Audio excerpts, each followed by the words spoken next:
Cleeve Robertson. I'm currently the Chief Executive of the National Sea Rescue Institute, but I've been around the emergency services for about 30 years. I started my career in emergency medicine at Somerset Hospital, funny enough, just down the road in 1987. I grew up in Buckhaven, and Station 2, which was arguably the first or second station in sea rescue, was there on that beach. And as kids, when I was 10 years old, we used to carry the boat from a green shed at the back of the beach, and then they'd go and fetch the outboard, put the outboard on, and then they'd go out and rescue. About 1988, I moved to Hout Bay, and I was involved in the Hout Bay station from a medical point of view, helping them with training. I used to do responses in the RTC for medivacs for people injured or sick at sea. So I used to go out in the middle of the night with the Station 8 in Hout Bay. In the mid-90s, so I took over as the medical advisor and then was involved in kind of the medical side of the NSRI from then. But because of my emergency service involvement and being the head of EMS in the Western Cape, I was always, interacting with the NSRI and involved with, maritime rescues or whatever was going on the seaside. So I always had very close contact with the NSRI from an operational point of view as well. And then when I got to UCT in 1981, I did a scuba diving course at UCT. Tony McEwen was a friend of mine from Camps Bay in those days, who's now the CEO of Shocker World in Durban. And so we used to dive a bit together with Rob Gould and a few of his mates. But then I was really studying hard in those were probably the hardest years at university. So I never finished that qualification. And then when I went to the army in 1986, they were threatening not to fill your dive cylinder, if you didn't have a diving certificate and things like that. So we thought, we better go and get a formal certificate. So I went along to the Atlantic Water Club in Willie Point, and really that opened up a career in diving. I really started to dive a lot and went through the whole old CMAS program, divers, all the diving qualifications, up to the 4-star diver or whatever, and then instructors from club instructor, all the way to instructor trainer or national instructor as they call it. When I left hospital practice, I went into the emergency services, and part of our job was rescue diving and body recovery, assisting the South African Police Services and things like that. So I had a small dive unit at the Metro Rescue Base, and we built up the diving systems there. I eventually transferred them onto surface supply diving. I always felt guilty that I was spending too much money in the government, and I didn't feel justified that I was trained as a diver, but I eventually gave in. I think I was 55 by the time I trained a whole lot of divers, and I went to Paul Honeycomb at the Research Diving Unit, and I said, come on man, can't I just participate in a surface supply program? So they said, yeah, well, why don't you join in the next class 3, and I'm not worried about your theory, I know you know all the theory and stuff, so just join in, you've got to do so many hours underwater. And I did the class 3 commercial diving program, which was a lesson in itself. I never realized you could breathe so hard underwater and in fact beat a demand valve, because recreational diving is complete the opposite. You're taught to relax and take it easy underwater and not stress yourself out. And for me, diving has always been like that. Very visual, relaxed sport. Whereas commercial diving, we were working underwater, and the bubbles and the noise and everything was just incredible. My passion became underwater photography eventually. Using a camera, so you understand the cost. In the early days with Nikon's cameras, it was relatively cheap, although you only had 36 shots. And I remember I was fortunate enough to do 4 or 5 trips to Bassas to India and the Mozambique Channel, which were unbelievable photographic opportunities. And I met Bob DeLacy Smith on, I think it was Benguera one afternoon. We had a beer, we were waiting for the yacht to arrive to take us.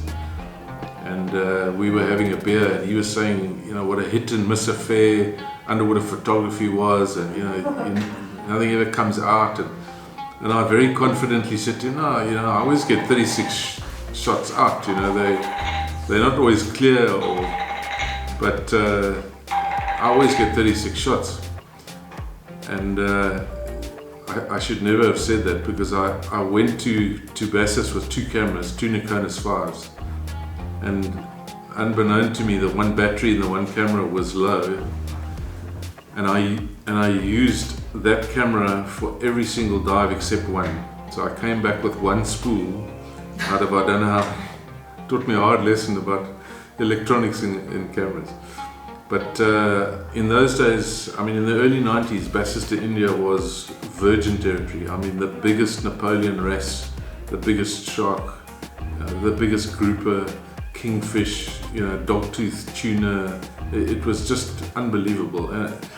The coral reef was very healthy. The size of the fish was just incredible. But I could never afford digital technology when it came along. And Jeff Spivey and I used to compete against one another at all-rounders competitions and things with photography. I always took natural light. I loved the blue photography and wide-angle photography. And Jeff was, quick on the technology. I mean, he was probably is one of the best underwater photographers, in the world, despite his humility. But I could never afford a digital camera. And then about 5 years ago, late in my life, Jeff said to me, "Listen, man, you've got to do it. Otherwise, you're going to die without having enjoyed it." And he sold me a housing and a camera for, almost nothing. And I haven't looked back. It's just been the most wonderful experience. Digital photography underwater, and I bought a second housing last year. I've taken the next step. And I've been fortunate to be able to do a couple of trips to places like Raja Ampat and that, where the coral is still vital, and it's just a spectacular place for photography. So I've had some wonderful opportunities, and even Sodwana, at the end of last year in November, and as I said, I hadn't dived there, and it took me 60 years to get there. And it really is lovely. The coral was great, and the fish were fantastic. You don't see sharks and a lot of big stuff, but the reef fish and the coral is lovely. So that's been my other kind of lifestyle, opportunities, underwater photography, and it's really a lot of fun.